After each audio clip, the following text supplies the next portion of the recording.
안녕하십니까. 법알목 가이드의 박남주입니다. 안녕하세요. 신성현 변호사입니다. 배달기사의 직업을 비하한 학원 관계자 녹음 파일로 세상이 아주 시끄럽습니다. 할 줄 아는 게 그것밖에 없으니까 거기서 배달이나 하고 있죠. 본인이 공부 잘했으면 지금 배달 일 하겠어요? 가정 있고 본업 있는 사람이 이런 거 하는 거 못 봤어요. 돈을 못 버니까 그 일을 하겠죠. 회사에서 돈 많이 받고 인정받으면 그 짓 하겠어요? 내가 일주일에 버는 게 1,000만 원이에요. 1,000만 원. 일주일에 1,000만 원 버는 분이 3,000원이 그렇게 부당하다고 생각되세요? 니네가 하는 꼬라지들이 꼴 사나워서 남한테 사기치면서 3,000원 벌어가면 부자 된대요? 그렇게 배웠어요, 부모한테? 네, 방금 내용은 한 학원의 하원 지도 강사, 그러니까 셔틀 도우미가 배달업체 직원에게 한 막말을 저희가 재현한 것입니다. 이 사건은 셔틀 도우미 A씨가 배달앱을 통해 커피를 주문하면서 주소를 잘못 기재하는 바람에 추가 배달비가 발생한 것이 발단이었는데요. 배달기사는 처음 잘못 기재된 주소에 도착해서 A씨에게 전화를 걸었으나 통화 연결이 되지 않다가 8분가량 지나 통화 연결이 됐고, 배달기사는 이 사람이 소속된 학원으로 가서 배달을 완료했습니다. 배달기사는 A씨에게 추가 배달비 3,000원을 요구했는데 A씨는 바쁘다면서 내려가 기다리라고 했다네요. 그래서 어쩔 수 없이 1층 학원 밖에서 5분에서 10분가량을 기다리던 배달기사는 다른 주문을 배정받아 시간이 촉박해지자 다시 학원으로 올라가서 계산을 먼저 해달라고 요청했고, A씨는 짜증을 내며 결제를 했다고 합니다. 그리고 나서 이런 통화가 시작된 것이죠. 그리고 이 통화 내용을 배달 대행 업체를 운영하고 있다고 표현한 네티즌이 커뮤니티에 올리면서 대중들에게 퍼지게 됐습니다. 처음에는 이 셔틀 도우미가 사람들에게는 강사로 알려졌었는데 나중에 강사가 아니라 한 달 정도의 짧은 기간만 학원에서 근무한 셔틀 도우미라는 것이 밝혀졌습니다. 셔틀 도우미가 일주일에 1,000만 원 이렇게 벌 수 있을까요? 일주일에 1,000만 원이면 1년이 52주니까 그냥 5억 2천만 원을 연봉으로 받는다. 뭐 이런 건데 저 오늘부터 사무실 그만두고 셔틀 도우미 지원하도록 하겠습니다.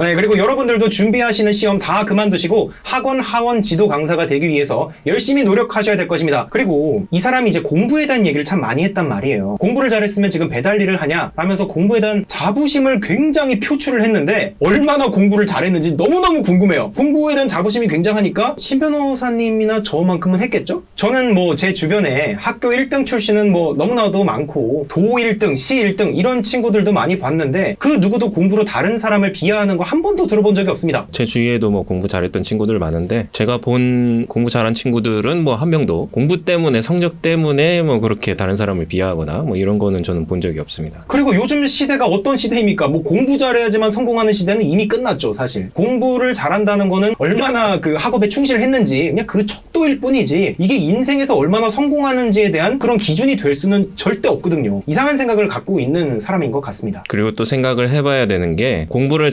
잘함에도 불구하고 가정 형편이나 뭐 이런 것 때문에 대학 진학을 못하거나 아예 더 좋은 대학에 갈 수 있는데도 그냥 장학금을 받기 위해서 학교 등급을 낮춰서 가는 그런 케이스들도 많기 때문에 뭐 이런 여러 가지 인생의 그 다양한 면모들을 좀 잘 생각을 해보면 절대 그런 걸로 비하하거나 이럴 수가 없는 거죠. 이 A씨가 소속되어 있던 학원의 원장은 학원에 대한 비난이 이어지자 인터뷰를 했는데요. 셔틀 도우미인데 확인도 안 하고 영어 강사라고 추측해서 우대에 최초 글을 올린 사람을 찾고 있다. 그리고 확인 제대로 안 하고 글 쓴 기자들과 댓글을 단 사람들에 대한 법적 조치를 하는 것이 당연하다. 하지만 다른 방식의 해결을 생각하고 있다고 하는데 이 원장이 만약에 진짜로 법적 조치를 취한다면 이들이 처벌을 받거나 뭐 손해배상을 하거나 뭐 이래야 될까요? 원장님은 지금 정통망법상 명예훼손죄를 생각하고 계신 것 같은데 확인도 안 하고 셔틀 도우미를 영어 강사다 이렇게 추측해서 올렸다 이 부분을 굉장히 포인트를 두고 계신 걸 보면 이제 허위사실에 의한 명예훼손을 생각하고 계신 것 같습니다. 정통망법상 명예훼손 같은 경우는 이게 사실적시든 뭐 허위사실이든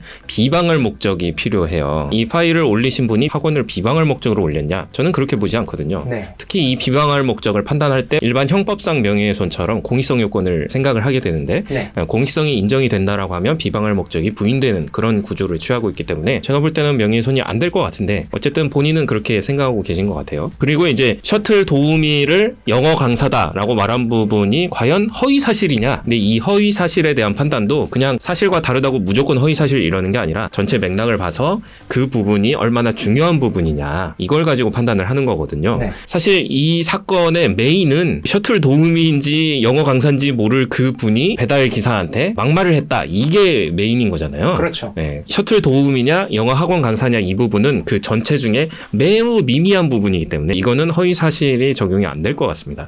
그렇다고 보면 허위사실 명예훼손은 허위사실이 아니다라는 판단을 받을 거고 네. 사실적시 명예훼손으로 가도 말씀드린 것처럼 공익성이 인정이 돼서 비방할 목적이 탈락되기 때문에 제가 볼 때는 처벌을 안 받을 거다. 일단 그 최초에 올린 분은 그래요. 그리고 기자들도 대부분 그 비슷한 유형으로 빠져나갑니다. 네. 근데 이제 댓글 다신 분들이나 옮기신 분들은 과연 어떻게 될 것이냐 이거는 좀 지켜봐야 될 것 같은데 만약에 저한테 오시면 제가 비슷한 주장을 무료로 해드리도록 하겠습니다. 근데 이제 쌍욕을 한 그 댓글들은 이거는 모욕죄로는 좀 피해가기 어려울 것 같습니다. 그렇죠. 네, 그리고 이제 형사적으로는 명예훼손이 안 되더라도 어쨌든 민사상 손해배상 청구는 할 수도 있겠죠. 학원에 대한 좋지 않은 이야기들이 자꾸 퍼져서 영업상 손해가 발생하면 민사상 손해배상은 고의 또는 과실이기 때문에 비방할 목적이나 이런 고의가 없다고 하더라도 과실에 의해서도 손해가 발생을 하면 배상을 해야 되기 때문에 손해배상은 한번 해볼 수도 있겠다. 그렇게 생각을 하고 있습니다. 네, 이 셔틀 도우미한테도 법적 조치를 할 거다, 뭐 검토해보겠다 이렇게 얘기가 나오고 있는데 뭐 어떤 법적 조치들을 취할 수 있을까요? 학원에 피해를 입히고 빨리 퇴사를 해야겠다 뭐 이렇게 마음을 먹었을 수도 있으나 네. 대부분의 경우 그런 건 밝히기도 어렵기 때문에 업무방해죄로 고소를 하거나 이런 거는 힘들 것 같고 학원이 입은 피해에 대해서 손해배상 청구를 할 것으로 보입니다. 계속해서 자꾸 사회에 갑질 사건들이 나타나고 있는데 화가 납니다. 왜 이런 식으로 꼬여있는 사람들이 많은지. 그리고 이번 사건 같은 경우는 실제로 학원 강사가 아니고 셔틀 도우미였잖아요. 과연 하원 지도 강사가 배달 기사보다 사회적으로 갑의 위치에 있느냐라고 생각을 했을 때 이거는 뭐 갑질 깜도 안 되는 걸 가지고 갑질을 했다. 그러니까요. 네, 이런 생각이 드네요. 이 사건에 대한 결론이 있으면요, 또 저희 고급 방송을 통해서 알려드리도록 하겠습니다. 오늘도 끝까지 시청해주셔서 정말 감사드립니다.